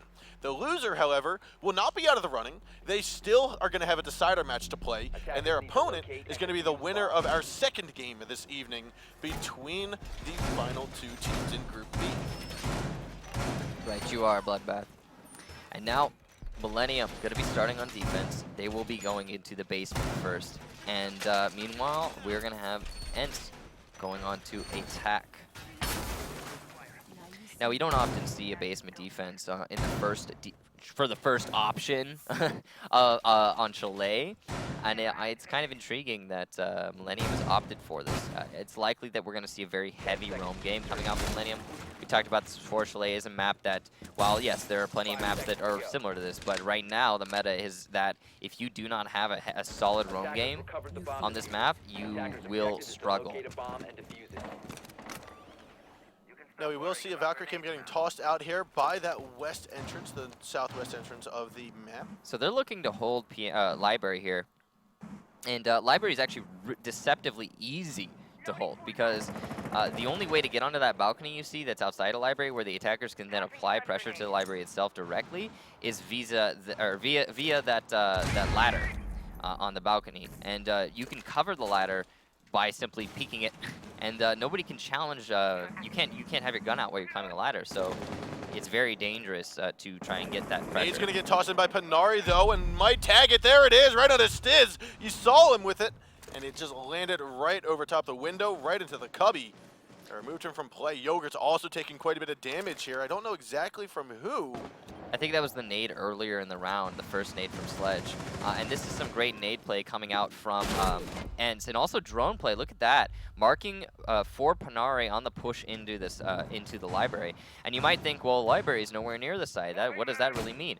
Well, first of all, they got 2 kills, and that's a big thing, obviously. But more importantly, having top 4 control. Chalet, meanwhile, gonna take out Wrench here. It's all down to Liven and Hansen now in a 2 versus 5. But having top 4 control on Chalet is very, very important when you're making an attack happen. There are a few attacks on the map as a whole that really can just ignore top 4 control. Kanto, unfortunately, not going to check his corners and moves in from kitchen hallway into the lobby. Liven will be there to take him out of count. Panari and Liven, last 2 alive still. However, Liven not on site, but he will be holding down the big garage push, which is actually not going to be happening. This is some good play from Liven here. When you're in this situation, it's such a man deficit, you need to get aggressive, make the plays, and get the kills before the push into the site actually happens. Because if you don't, it's just going to be a refrag situation. So nice on Liven to try and force that situation out and get the first kill for his team. Way off the site. Now we do have 45 seconds to go. Still 4 attackers, but we are not seeing a quick progression. Instead, ENCE is going to get as much information as they need. It looks as though Liven tags a second kill there as he goes on up the fireplace stairs. Gas grenade is going to prevent the push in from garage. Liven still going on around. He's going to reload as he turns the corner. Wilkie will be there to meet him with a headshot. Last man alive. Hansen on to 3. Now, it does look like Panari gets finished off with that shotgun gas grenade combo. He's going to pick up that SMG-11, try to go for the kill through the wallbang, but it's not going to happen as he looks to the side. Wilkie's there with that AK-47 to finish off the round in favor of ENCE. Good attack there from ENCE. And it really all started, the finesse of that round was not necessarily the bar snowmobile garage take. That's very standard, that's very predictable, and honestly very counterable. However, the real finesse, the real amazing part of that round for ENCE was just clearing out that library. They not only got rid of the Jaeger before they started to try to nade, but they coordinated their grenades so very well that they only needed really 2 to make that push happen. Once you have control over the ladder and you can get onto that balcony, then it all becomes a matter of vaulting in and winning your fight. And they did just that. So great coordinated play from ENCE to establish control over the library and thus the top floor as a whole. And then from there, it was pretty simple on the attack, especially considering it was a 5 versus 3. Very basic bar drop down snowmobile take. So we are going to see bomb site rotate upstairs. Actually, not even rotate, just the first bomb site here for ENCE. And this is what we expect to see. I mean, I don't. It's kind of weird that Millenium went down to the basement first, as kitchen trophy is usually considered to be the superior of the 2 sites from the majority of teams. And we saw with the lineup, the attacking lineup from ENCE on the last round, that regardless of whatever bomb site it was, they were prepared for it. And that's one of the things about Fuse and his viability on this map. Yeah, no, Fuse is definitely amazing on Chalet. He can be used on, like you said, any bomb site, really. But yeah, arguably not bar, but still at the same time you could use him on bar as soon as you take control of the library. But it's just it's a daunting task. Whatever the case be. Yeah, we are seeing an IQ coming out here for Millenium, and I think this is the first time they've brought an IQ to the field. We have seen it played a little bit by ENCE so far today, but it's a little bit different having Liven on top of him right now. Now, could be wrong about that. Stiz will nick the shoulder there of Chalet as he exposes his elbow. So a nade's going to get tossed on in, and you can't see the heartbeat sensor of a nade that doesn't have a heartbeat, and therefore Chalet will catch that full force, opening up the drop hatch and forcing him out of commission. We've seen some really good nade play coming out from both of these 2 teams, and it's putting the attackers in a great spot right now. Ooh, Yogurt's gonna pressure onto this kitchen window with his Blackbeard shield. Wait for the mark and spray the wall. He will lay down a couple bullets onto Wilkie and light him up, but he will not secure the kill. Kanto still with a very aggressive roam onto the chimney and library area. And this is gonna waste a ton of time for Millenium. Kanto's very good at juggling the angles of the chimney and library hallway. And we'll see if he manages to stay alive long enough to stall at this round. Wilkie with a great flank down here. He's got C4, so as soon as someone vaults in through that window, he's going to be able to take him out from below. I don't believe there's C4, or I don't believe there's a Claymore either, so that means Wilkie will be able to push out.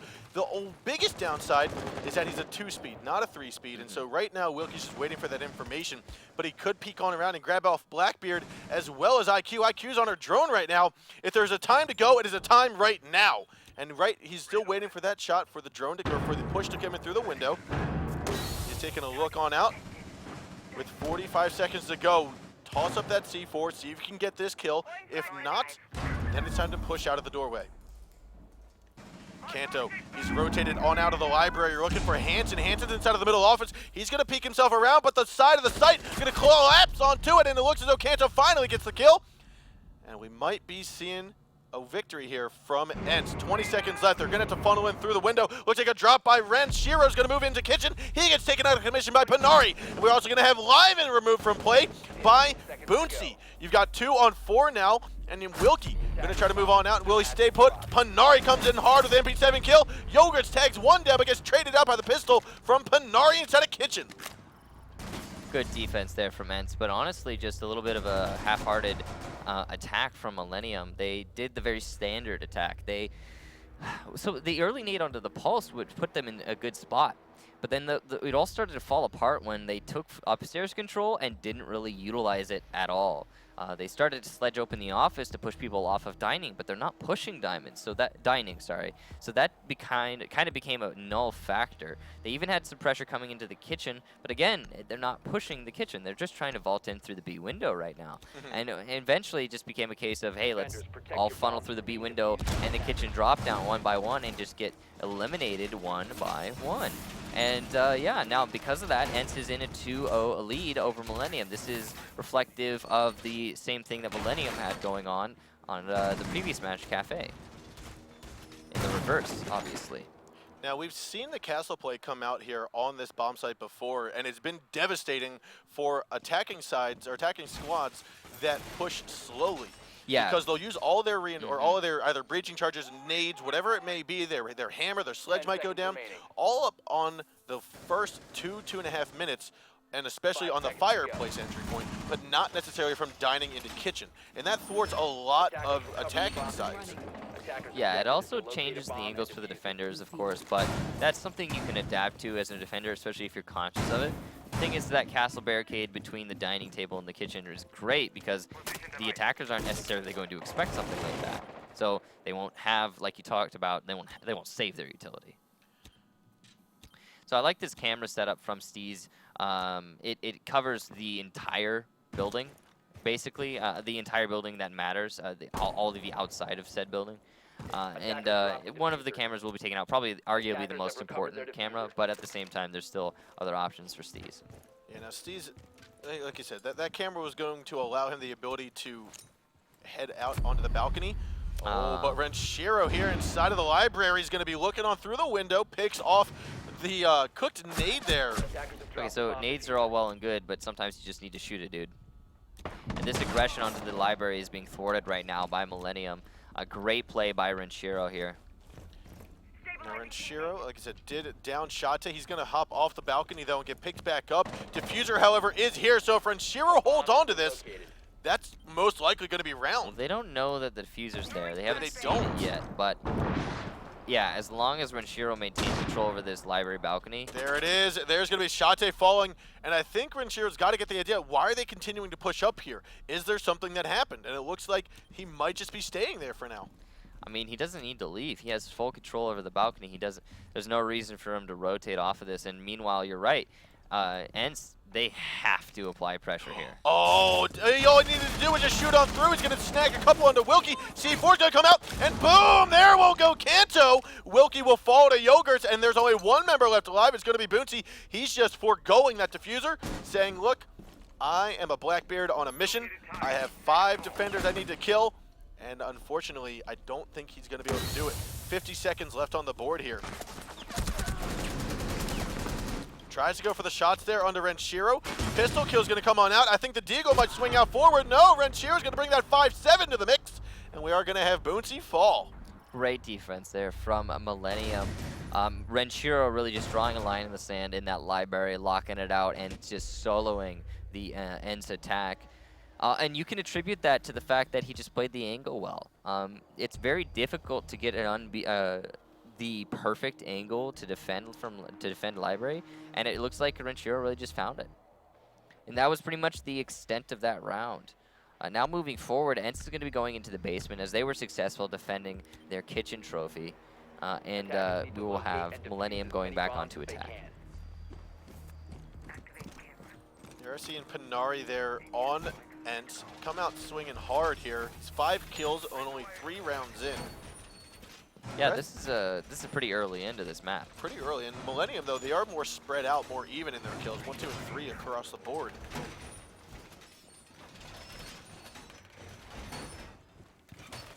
Yeah, Panari's been having some great moments for his team.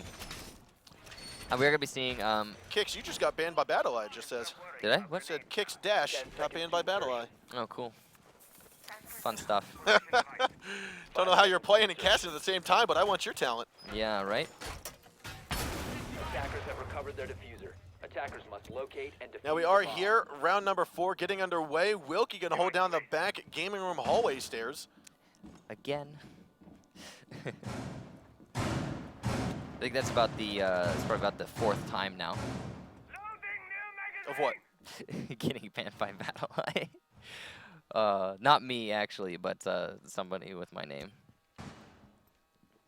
Now we do have still Wilkie roaming up top, looking for some drones so he can stay put here without trying to be detected. Yeah, and this is just ENCE trying to maintain control of that top floor. We talked about it before, but on Chalet, you really need to have a presence on the top floor as the defensive team. It's a lot harder to hold roam in master and offices, as you can see, they're not doing that. But it is really easy to hold down that library, and from the library you can apply pressure to the offices and well, the office, I guess, and the master. Kanto's going to be inside of L, looking on down through the doorway that's been opened up. Now, fortunately for the attackers, they have not entered in just yet. It's going to take some time to drone it out. Yogurts will spot Wilkie, and I don't quite know if he saw the Jaeger either. Renshiro is going to take out Chalet, and that's the Mira. That's one of the anchors, the hard anchors on the site. Gone. There it is. Wilkie going to go to challenge Yogurts after his shield got destroyed by Kanto. Goes on top with another shield here, and Panari, like you said, took out Renshiro. Now a 4-on-4 still. Looking here, we are still going to see Yogurt try to challenge Kanto. Kanto going to say, let's back on out of here. Head downstairs, recuperate. Now the majority of this push from Millenium looks like it might be through Big Garage. They're kind of foregoing the snowmobile. This is a really good Twitch drone. It actually could kill Panari, but no, it gets taken out. Very close there, though. Looks like Boonsy will be downed for the count. Panari going to try to pick him up. If Stiz goes for the look, he might see it. Oh, bad timing, unfortunately. Not getting aggressive enough there. Will not be able to secure the kill. Ooh, he sees him, but Boonsy just unfortunately not able to land the kills, nor Stiz. You got a 4-on-4 now. Diffuser still in the hands there of Stiz. He's placed out his flashbang's going to go for the foot shot there on the Boonsy, but misses his target. It's amazing that he's not being killed off by the gas grenade, but finally, Boonsy will fall after this long engagement, this long skirmish here. And we are going to have Liven try to push in from the closet or from the basement hallway. This is going to be that cubby push.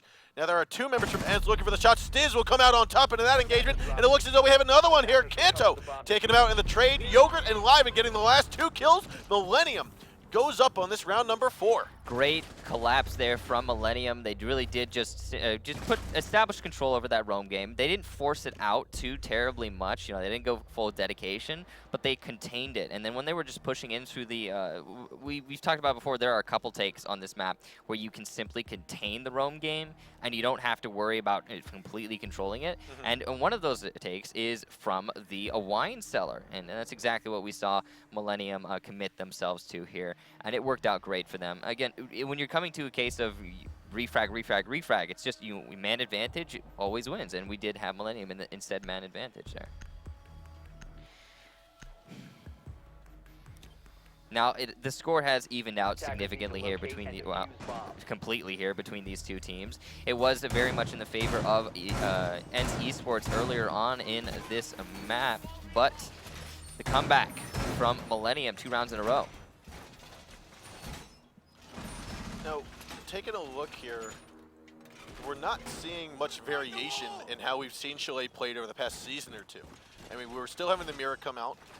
It's obviously one of the biggest assets. Just so the basement hold here is very, we'll say, similar in some aspects with the Mira and how Mira has made the basement of Oregon more viable. You're now able to get these mirror placements inside of the closet of Wine Cellar or inside of the half wall of Wine Cellar, and able to see more of the site without actually being inside of it. Yeah, the mirror windows being introduced to the meta really do influence it quite a lot. And you can see here a nice little, just a little bit of aggressive play going to be coming out from Hanston here onto the closet towards the alleyway. Now, that smoke using his shotgun and the SMG-11 and even his gas canisters to play that tight angle very soundly by himself. And challenging him is very difficult. You need, flashbangs, nades. You need something disruptive that's going to be able to get him out of it. Because if you go into a one-on-one engagement with him, he's almost certainly going to win in that situation. And meanwhile, they're going to pressure onto this master office area and try to take control of the roam game upstairs. And there isn't actually one coming out from Millenium right now, which is somewhat interesting. It's a little bit different. A lot of control being forfeited here for Millenium. It might work to the favor of ENCE if they get aggressive on it and notice that, hey, there's nobody roaming. And it looks like they've done just that. Now, Liven was on the back stairs by the bar and gaming room. It looks as though he might have rotated back all the way. Renshiro, however, will come up into the bar. He takes out one drone. And this is actually a little bit of a different type of hold than we've seen previously. Wanting to make sure that this bar drop hatch does not get opened up, or at least not taken advantage of by ENCE. And we do not see the fuse coming out from ENCE like we saw in round number 1. And I figure in this particular spot, it'd actually be useful because you can place one on the balcony right above fireplace. That will go down into bar, clear out the Mira, which is Renshiro. You can see that angle there opened up by Ash. Is going to see those batteries on the main small garage. And that's going to allow Thermite now to walk around to small garage and open it up. This is the same attack that ENCE has used before on this particular floor. We've got Liven inside of the cubby. Now Kanto sees him. No, what He's gonna, oh, and he gets the little pixel angle shot. Liven just on his camera. His camera was a little bit too low. Didn't see the bullets flying his way. Boonsy will also pick up a shot there on a Yogurts. 5-on-3. Very risky play there from Liven. Unfortunately, not going to pay off for him staying on his camera. Do we still have the 3 members left? Renshiro, Stiz, and Hansen all here downstairs. Renshiro got all the way back from bar, and he will be removed there by Panari. Kanto then going to swing on in through blue. Hansen going to still try to stay alive against Wilkie. Now the shotgun play comes on out. Gaskin is going to stop most of the push from the fireplace stairs, but Shate is going to say no, and he goes down. However, not out just yet. Stiz picked up that kill into Boonsy. You've got one man down, Panari and Kanto-Raketti, the last 2 alive, and as he drops in through the connecting hops, we are going to see Panari win that shot. And we will have ENCE come out on top. Great attack round there from ENCE, and attempted a collapse from Millenium. Unfortunately, ENCE was ready for those roamers to be coming back to the site. And it was interesting, it was a bit of a late roam coming out from Millenium. It's usually that you have a committed roam inside the library, but just a rotation through the back hallway and towards the wine cellar. Unfortunately, was not enough for Millenium to make that comeback happen. And just a very standard, standard take there from ENCE. Coming into the library, coming onto the drop downs, and pressuring into the snowmobile.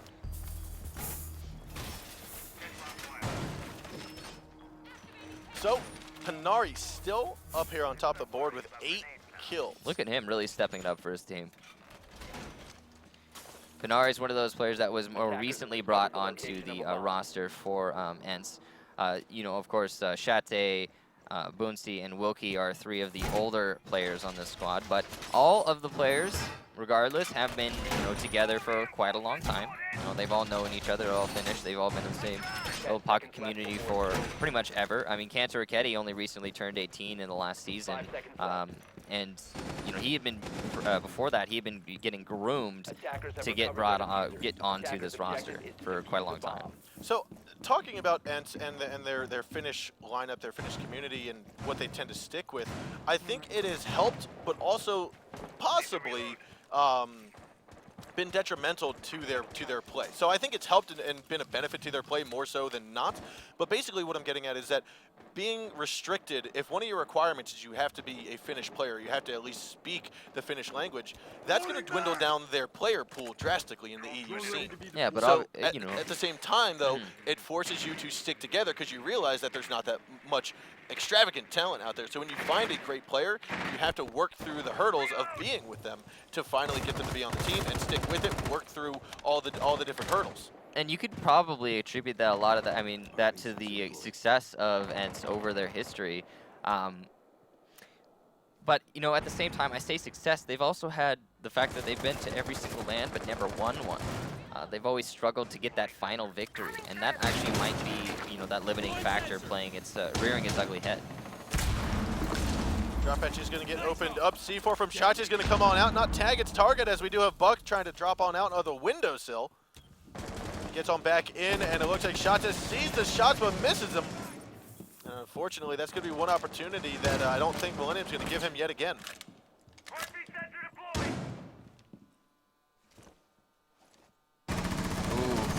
Shiro's head just barely being missed here by Panari. That was very dangerous for Panari to challenge, but as long as he didn't die, it doesn't matter. He's going to fall off this roam. That's smart. So much pressure. Panari's going to have to drop off. He's going to go to the back of the stairs. Keto's still playing his chimney game. He's very good at this, playing these angles, juggling them back and forth.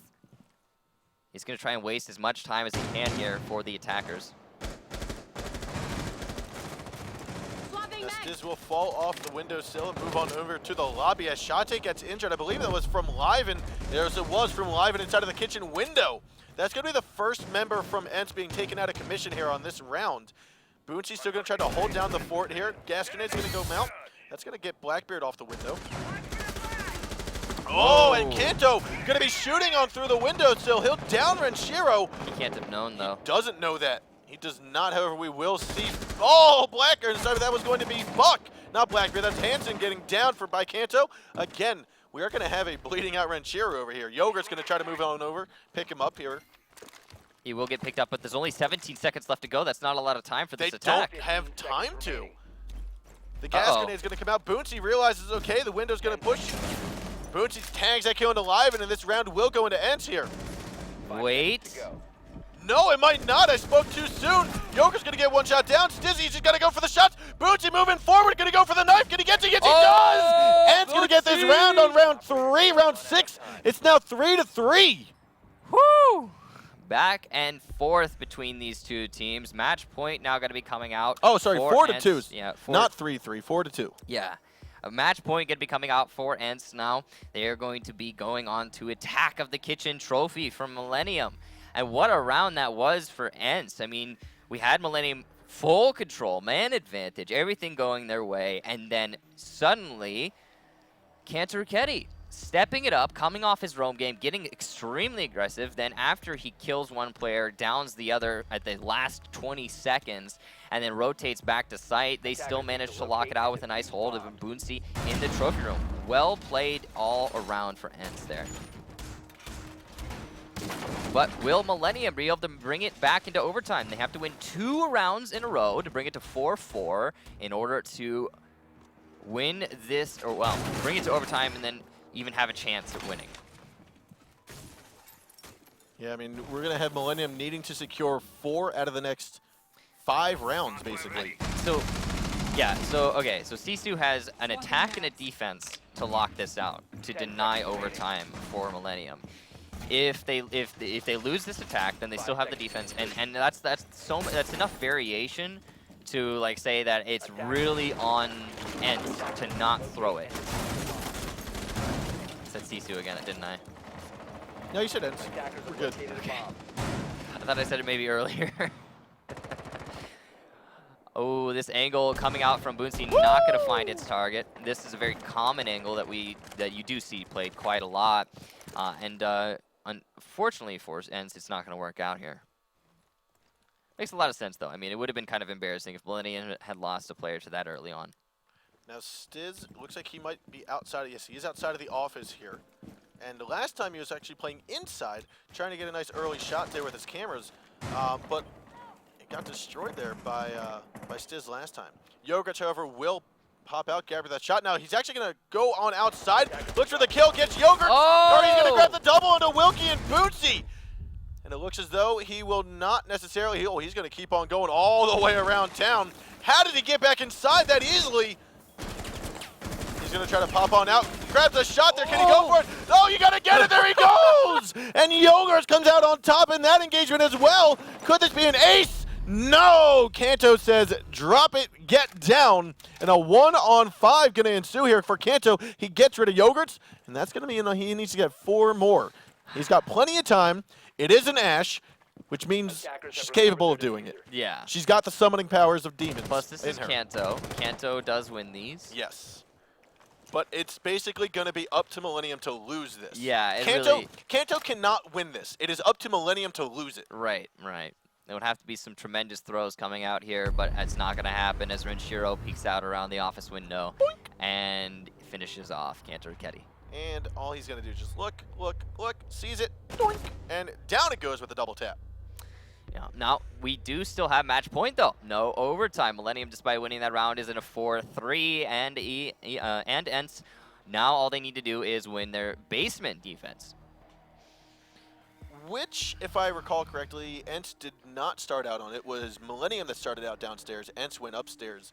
And so this could be their secondary bomb site, not necessarily their strongest point. I mean, yeah, secondary in preference, but sometimes in strength, it's up to the attacking team as well. How good is Millenium at attacking the basement compared to the upstairs? And just going to go ahead and say this, they actually have been really good at attacking this basement. They've got some really good, really successful wine cellar takes in the past of this particular match.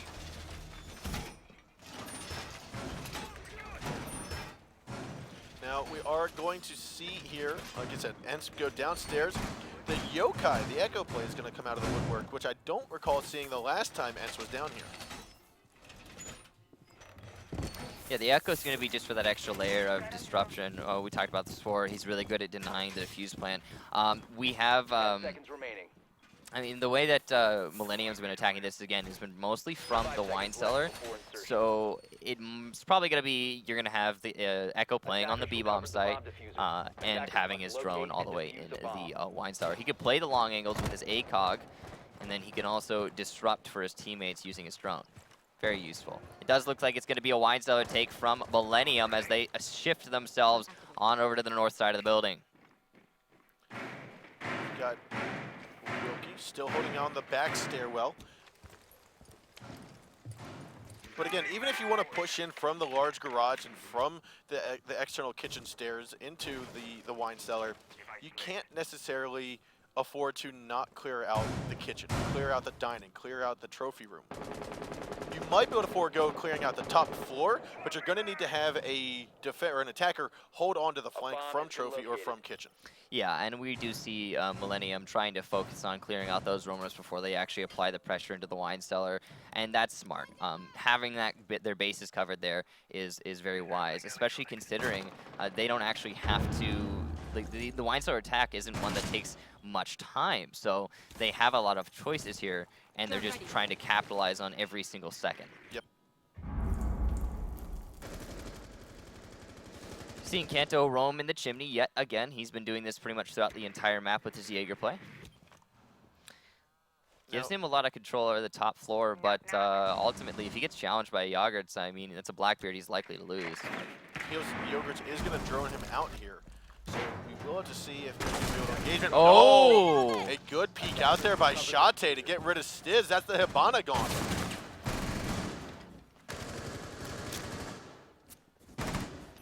Woo! And the C4 toss, and Lyman gets his face slammed right into the reinforced wall. Chalet comes out on top in that one as well. That's going to be a 2K for him to start off this round. I say start, but there's only a third left. It's a 5-on-3 now, and ENCE could just finish this off here nice and easy. Hansen's going to come out with a big kill there on the Panaria, though, trying to get man count back into his favor. However, he's still one man down, and it looks as though Chalet going to go for a 3K. Cannot get the kill there onto Yogurt, however. Broke the shield. At least there's that. 46 seconds left to go. The diffuser is down in the back alley. And now Millenium's really running out of options here. We are going to have Chalet inside of that wine cellar closet yet again. Nade's going to go out. That's EMP first. That's going to get rid of some of the ADSs. Now we might see some flashbangs go throwing in, possibly a frag grenade from Hansen, but we now are going to witness Chalet again trying to hold down the fort here. He's looking for Ranchero. He knows that the shots are coming in through. Ranchero's going to pick this up, move on to the side. He's going to get that kill there on Chalet, and we have 15 seconds to go. We're going to need Millenium to push in forward. Kanto trying to come around for the flank. It looks like it might be successful. Oh. Yogurt doesn't see him. He's going to be tagged on down, and that's going to be a trade there. Ranchero's going to grab their one on the Bootsy. A 2-on-2. 5 seconds left to go. Diffuser might get planted. He's going for the hip fire shot through the drone hole, and it looks through the drop hatch, and it looks as though we will get the plan try to go down. The collapse going to come in through, shoots to the wall. Hansen going to grab one. Looks like the trade's going to go through. Kanto's going to grab the double kill, and ENCE is going to win this best of 3 on the third map. A great clutch there by Kanto Roketi to lock out map number 3. ENCE will move on as your first seed out of the B group of Europe. Congratulations there for ENCE. Again, they've changed